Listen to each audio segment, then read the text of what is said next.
Good afternoon, everyone. Today we will be critiquing the journal entitled Extracellular Matrix Alterations in the Skin of Patients Affected by Psoriasis, conducted and written by Maukat et al. In 2021. So, shown in the slide is the summary of contents we will be discussing one by one. So, first off, a brief introduction to the study. So, psoriasis is a chronic inflammatory immune-mediated disease that affects the skin and joints and is also associated with multiple comorbidities that diminish the patient's quality of life. It is recognized as a severe non-communicable disease by the World Health Organization and affects approximately 3% of the world population, including the 5 million people in Brazil. The incidence of psoriasis is similar among sexes, and around 45% of cases occur before 16 years of age, with 2% of cases occurring before 2 years of age. So the disease causes inflammation-induced insulin resistance and endothelial dysfunction, leading to arteriosclerosis and cardiovascular events. The Psoriasis Area and Severity Index, or PASI, is widely used to classify the severity of psoriasis, with moderate to severe psoriasis defined as PASI greater than 10 or PASI greater than 12.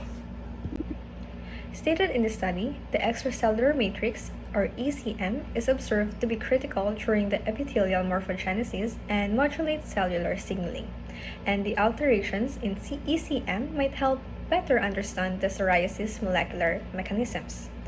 Syndican-1, heparinases, metalloproteinases, and TIMP2 might be involved in ECM alterations in psoriasis. Syndican-1 regulates IL-17 production by innate lymphoid cells, a major T-cell subset, and natural killer T-cells, with important implications for host defense and autoimmune diseases. Moreover, heparinase can induce the development of psoriasis-like skin inflammation in mice, but it can also enhance tumor immune surveillance and tumor cell clearance. Therefore, to investigate whether these molecules are involved in ECM alterations in psoriasis, Maukat et al. Conducted a comparative analysis between skin samples obtained from patients with psoriasis and tissues of individuals not affected by the disease. Furthermore, they also investigated whether these molecules' expression profile varies according to the PASI classification. Moving on to the methods, there were 5 key steps performed during the study, and we will discuss it one by one. First off, collecting samples. So the study involved 3 groups: a psoriasis group, a non-affected group, and a control group. The psoriasis group consisted of patients diagnosed with active psoriasis, while the non-affected group consisted of the same patients, but the skin biopsy was taken from a non-affected area. The control group consisted of healthy individuals who underwent blepharoplasty surgery, and samples from each participant were then divided into 2 parts for RNA extraction and immunohistochemistry analysis. So the study was approved by the ethics committee, and all participants provided signed consent forms, and the exclusion criteria for both groups included a history of neoplasia, active infectious disease, diagnosis of another skin disease, under 18 years of age, pregnancy, or breastfeeding. Psoriasis severity was classified according to the PASI score following the Brazilian guidelines. Next was the histopathological analysis. So the samples then underwent hematoxylin and eosin staining and immunolabeling to analyze protein expression using specific antibodies. The sections were reviewed by 2 dermatologists and quantified using ImageScope software. The evaluation was then based on the histological characteristics of control tissues and tissues affected by psoriasis. The study used antibodies against heparinase 1 and 2, metalloproteinase 2 and 9, an inhibitor of metalloproteinase 2 obtained from Santa Cruz, and anti-syndican 1 obtained from Vigorad Company for immunochemistry. Immunolabeling was done using the avidin biotin peroxidase complex and analyzed for computer-assisted image analysis. Microphotographs were taken and analyzed using the ImageLab software. The immunolabeling of the image was then quantified to identify the areas that best represented the immunolabel. Following, a quantitative RT-PCR was performed to obtain mRNA expression. The RT-qPCR is used to analyze mRNA expression levels of heparinase isoforms and SIND1 using real-time RT-PCR.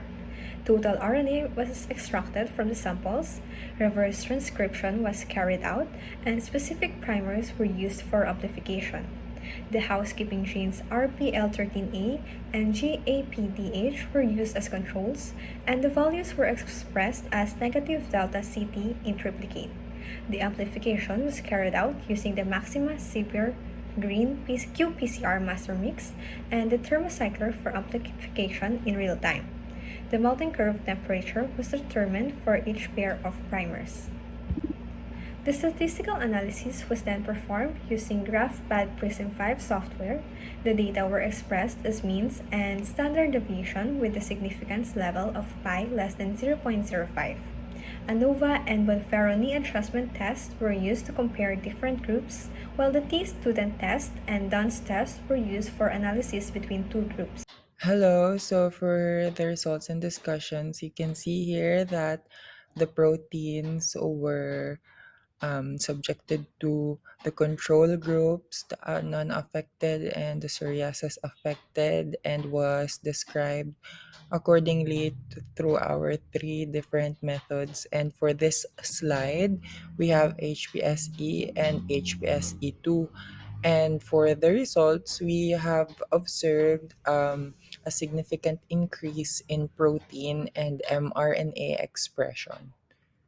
So for SYND1 and MMP9, both of them, when comparing psoriasis plaque and control groups, both of them exhibited higher levels of protein at the psoriasis plaque. However, only MMP9 exhibited a higher protein level in the psoriasis versus the non-affected skin. So, to further discuss MMP9, the increase in protein levels of MMP9 in the tissue affected by psoriasis observed in this study corroborates the results described in existing references.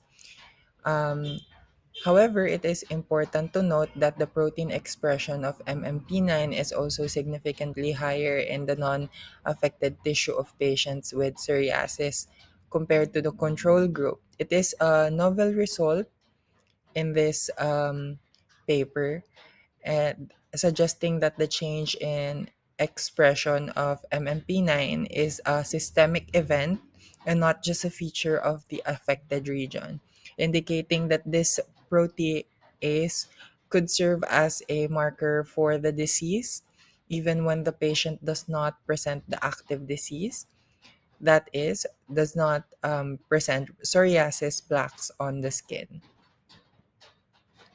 So when we view or observe these results, we can see that for the MMP2, the psoriasis is um, less than the control group and also less than the non-affected group.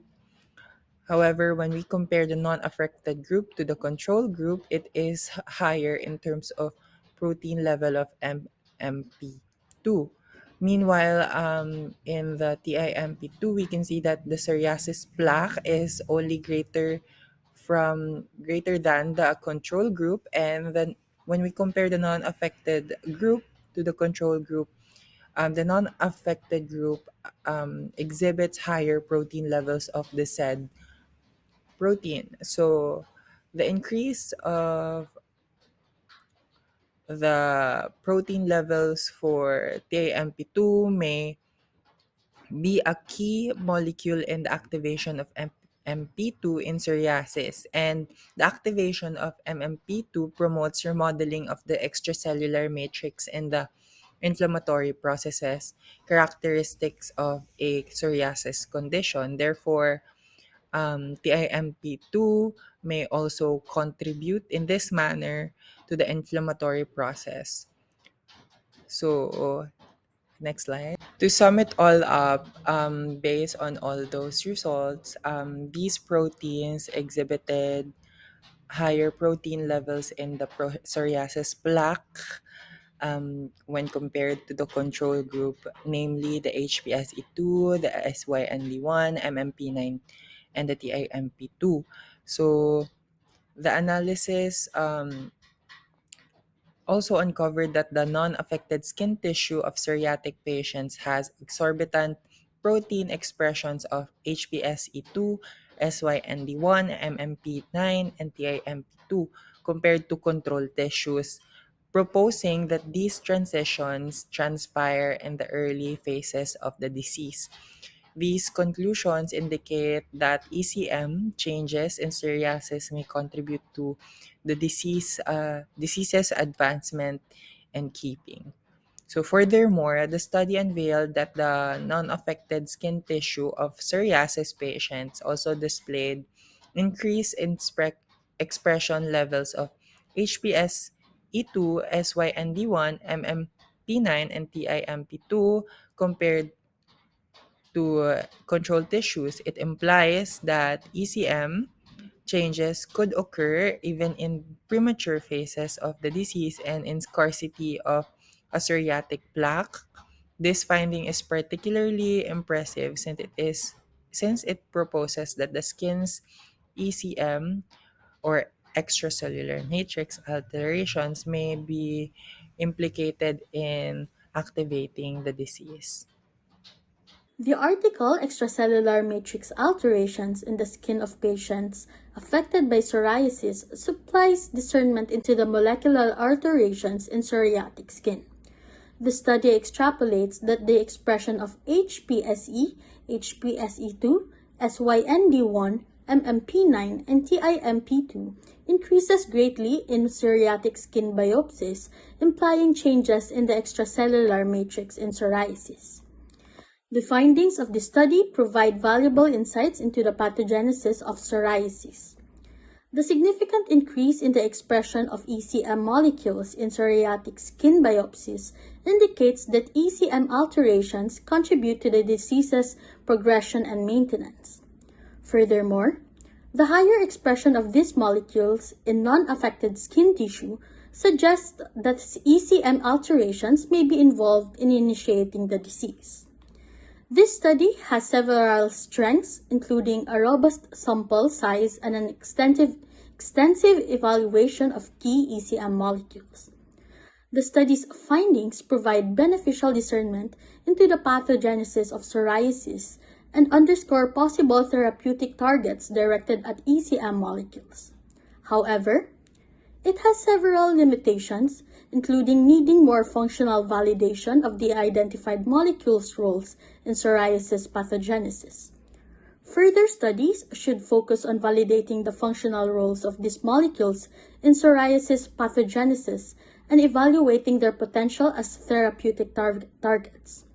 Altogether, this study greatly contributes to learning psoriasis pathogenesis and could navigate the growth of novel therapeutics. This study has various strengths that supply important contributions to comprehend the pathophysiology of psoriasis.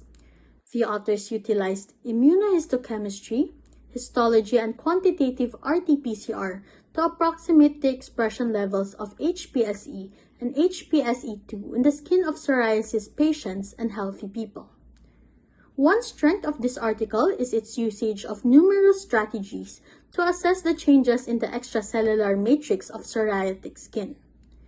The histological and immunohistochemical data supply data on the cellular shifts in psoriasis, and the quantitative RT-PCR data indicated the metamorphosis in gene manifestation. The usage of control groups that properly juxtapose psoriatic skin proposes another strength of the study. The authors analogize blepharoplasty, normal and skin from unruffled spots of psoriasis patients to psoriatic skin. These comparisons give leave for a precise conclusion of the distinctions between the groups, creating a possibility to draw the inference that the ECM changes heeded are distinctive to psoriasis. Appropriate control groups are paramount in determining important discrepancies in the experimental groups, and this study utilized a potent design for this pursuit. The author's findings supply a more encyclopedic learning of the pathophysiology of psoriasis, which could direct the developmental of new therapeutic targets. So, one limitation or weakness of this study is that gene expression may vary in different parts of the body. So, it would be better if samples of skin from healthy individuals could be obtained from the same site involved in patients with psoriasis. The paper, however, conducted this through characterizing through an unnecessary procedure for such individuals.